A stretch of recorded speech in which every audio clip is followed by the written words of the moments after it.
Moi c'est Thomas, j'ai 22 ans et j'ai passé un semestre à Bangkok et en Thaïlande. Quel était ton niveau de langue avant de partir? J'avais un niveau assez bon d'anglais, à peu près B2 je dirais. Mais là-bas en fait, comme on est quasiment qu'avec des étudiants étrangers et des étudiants thaïlandais qui parlent super bien anglais, le niveau d'anglais il augmente assez vite et on se sent plus à l'aise après. Et du coup, dans quelle langue on fait les cours? Alors en fait on doit choisir nos cours. Il faut savoir que le cursus d'architecture en Thaïlande c'est un cycle de 4 ans. Donc on arrive là-bas en 4e année et on doit choisir un cours de projet. Donc la plupart du temps on prend le cours de 4e année pour avoir un niveau à peu près comme le nôtre. Et on a donc 2 jours de projet par semaine. Un cours le lundi en demi-journée et un cours le jeudi en demi-journée. Et le reste du temps, on doit choisir 4 cours un peu comme des CM, comme à Versailles. Sauf que les sujets ils sont un peu différents. Les cours là-bas ils sont un peu tournés vers le business. C'est un peu différent de la France. On a l'impression un peu d'être dans une école de commerce. Ils vont nous apprendre à gérer un peu son agence, comment faire de l'argent avec l'architecture. C'est un peu bizarre au début, mais c'est intéressant de voir comment ils voient l'architecture là-bas. Est-ce qu'il y a des choses que tu aurais aimé savoir avant de partir là-bas? Sur le pays ou sur les cours? Ça j'aurais bien aimé savoir, parce que du coup on s'y attend pas trop à avoir des cours très différents. En fait là-bas ils se soucient pas trop de l'écologie. Il y a quelques cours où on va parler un peu d'écologie, mais c'est beaucoup tourné vers le management et le business. Et c'est vrai qu'on ne nous le dit pas vraiment. Et aussi le fait que ce soit à la base une école de design plus qu'une école d'architecture. Donc tout ce qui est question de structure, d'ingénierie, tout ça, on n'en parle pas trop. Même dans le projet, nous à des moments on essayait d'amener un peu le sujet de la structure dans nos projets et souvent les profs ils étaient un peu réticents à ça. Donc ouais, j'aurais bien aimé qu'on nous le dise. Qu'as-tu pensé de l'offre des cours? Qu'est-ce qu'il y avait comme cours? Est-ce qu'ils t'ont plu? Alors comme cours, donc on avait un choix entre 9 ou 10 projets différents. Donc ça c'était intéressant, c'est un peu la différence avec la licence en architecture où on n'a pas vraiment le choix. Donc ça se rapproche plus du cycle master avec les différents P45. Donc ça c'est intéressant, on a des projets très variés. Moi j'avais un projet d'urbanisme. Et sinon dans les autres cours, j'avais un cours d'histoire de l'architecture qui était assez différent des cours d'histoire qu'on a ici. Donc c'était intéressant. Et sinon, ouais, un cours de business tourné sur l'immobilier et un cours sur le management. Et on avait un cours un peu sur la question du climat tropical en architecture et un peu de la construction écologique. Donc ce cours-là, il était vraiment intéressant. Et c'était un peu le cours qui sortait un peu du lot par rapport aux autres qui étaient plus sur le business. Qu'est-ce que tu as pensé de la pédagogie de l'école? La pédagogie de l'école, les profs ils étaient tous très à l'écoute, surtout avec les étudiants Erasmus. Il y avait à peu près la moitié des profs qui étaient thaïlandais et l'autre moitié qui étaient des étrangers. Moi mon prof de projet c'était un polonais, il était vraiment très très gentil, très à l'écoute. Et puis on a aussi une administration qui est un pôle de l'administration en fait, qui est vraiment dédié comme nous, un peu comme à Versailles, où dès qu'on a des questions on peut aller les voir. Ils vont nous aider surtout par exemple pour le visa, le renouvellement du visa, qui est une étape assez importante dans le semestre à Bangkok. Donc, voilà. Comment était ta charge de travail? Alors la charge de travail, disons que c'est un peu moins rythmé qu'à Versailles. Ça dépend un peu de ton cours de projet qui va un peu dicter tes semaines de travail. Pour le coup, ils ont des attentes qui sont quand même moins élevées qu'ici. Mais il y a du travail dans tous les cours, toutes les semaines. Donc c'est un peu différent par rapport à Versailles. Et il y a pas mal de cours où en fait on a des travaux à faire à la fin du cours, en groupe souvent.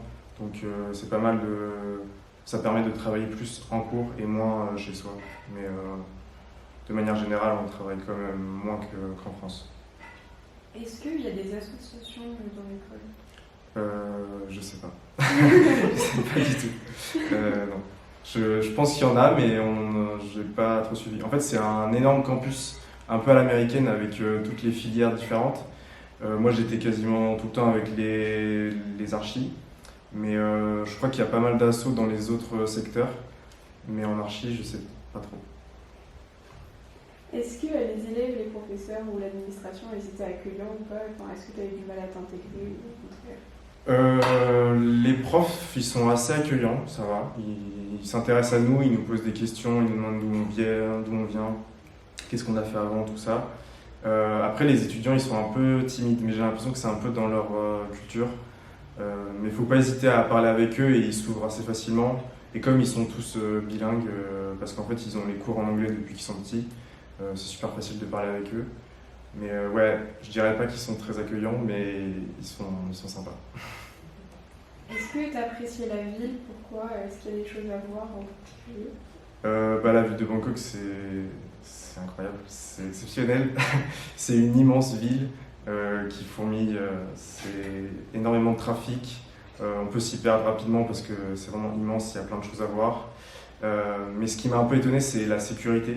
J'ai trouvé ça vraiment très sécure. Aucun problème là-bas, les gens sont super gentils.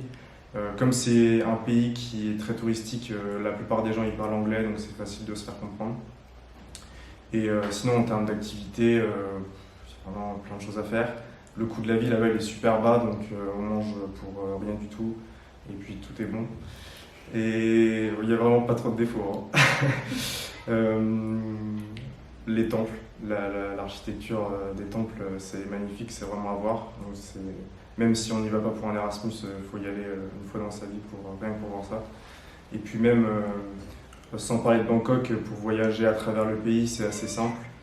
Il y a des avions qui sont pas très chers, des trains et des bus aussi qui permettent de rejoindre le nord du pays et le sud assez rapidement pour un week-end. Est-ce que du coup tu as réussi à visiter le reste du pays?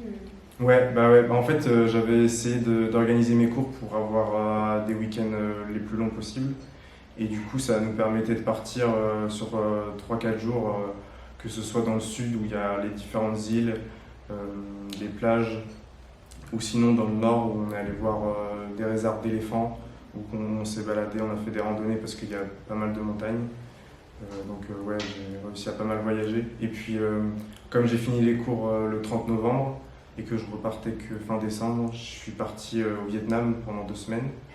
Et après, j'ai fait une escale de 3 jours à Singapour et je suis remonté à 2 jours à Kuala Lumpur avant de retourner à Bangkok pour finir sur Bangkok et rentrer en France pour les fêtes. Mais ouais, faut voyager.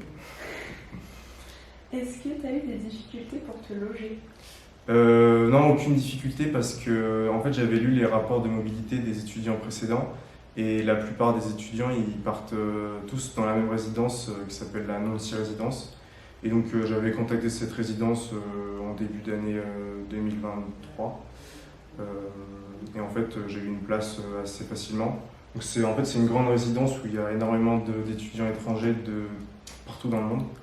Et il y a des chambres, en fait, des studios, il y a des colocs à 2 ou à 3. Et au milieu, il y a une piscine donc, pour rencontrer tout le monde et c'est incroyable. Et puis ça permet de se faire des amis d'autres nationalités et puis voyager après à travers la Thaïlande ou l'Asie pendant son temps libre. Est-ce que tu as aimé ton séjour et est-ce que tu as des souvenirs inoubliables? Est-ce que j'ai aimé mon séjour? Je pense que ça s'est vu, mais ouais, c'était trop bien. Et un souvenir inoubliable c'était après quand je suis parti au Vietnam pendant 2 semaines, j'ai fait 4 jours, ça s'appelle la Ha Giang Loop, c'est au nord du Vietnam, on fait pendant 4 jours de la moto à travers les montagnes. Et en fait, chaque nuit, on dort chez l'habitant ou dans des auberges, donc on rencontre les Vietnamiens. Et donc c'est des personnes qui sont super gentilles, super accueillantes, tout autant que les Thaïlandais. Et j'étais avec que des étudiants étrangers, donc ça permettait de parler anglais et puis de rencontrer d'autres personnes. Et sinon pour la Thaïlande, je dirais l'île de Koh Tao. Je vous laisserai regarder des photos de cette île, mais ça va vous donner envie. Qu'est-ce que tu as appris cet Erasmus? Est-ce que ça a changé ta vision de l'architecture par exemple? Ce que cet Erasmus m'a appris, c'est que La Thaïlande je pense qu'elle a un peu souffert de la mondialisation. Elle avait un train de retard par rapport à d'autres pays du monde, comme la France par exemple. Et que là, comme il y a énormément d'investisseurs qui s'intéressent à ce pays et qui apportent de l'argent au pays, il y a énormément de construction. La ville de Bangkok, elle fait que s'agrandir, il y a énormément de bâtiments qui se construisent. Et du coup, ils font pas du tout attention à l'écologie. C'est vraiment construire pour le business. Ils font donc des hôtels, des immeubles, du logement tout le temps. Donc c'est un peu bizarre quand nous, à Versailles, on nous parle que de l'architecture écologique, faire attention à son empreinte carbone. Là c'est une vision totalement différente, mais ça permet un peu de relativiser, de comprendre une vision différente de l'architecture. Et puis, ouais, c'est intéressant. Il y a des agences d'architecture qui travaillent sur la question écologique là-bas. Donc je pense que c'est intéressant de développer ce sujet là-bas. Est-ce que tu as quelque chose à rajouter? Est-ce que j'ai quelque chose à rajouter? Pourquoi vous partez pas en Thaïlande, Flo? Vous choisissez une autre destination. Voilà. Merci. Merci.